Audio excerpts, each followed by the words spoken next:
Hi, let's make this flavorful garlic rice together. I start by chopping my garlic into small pieces.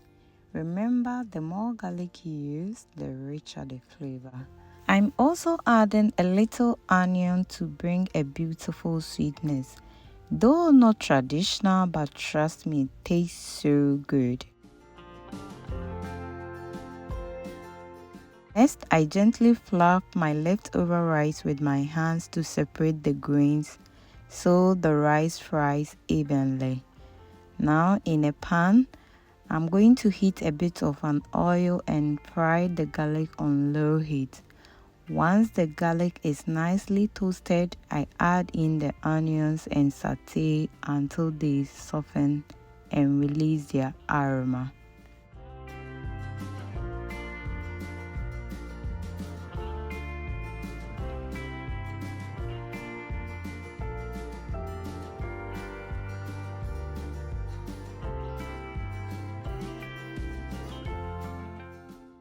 I'll now add the rice and toss everything together, stirring until every grain is coated in that garlic onion goodness. Taste and adjust salt if needed. And just like that, our simple aromatic garlic rice is ready. Now I'm just going to serve mine with some delicious goat stew I prepared the day before. Feel free to leave your comments when you try this and let me know how it all went. Bye!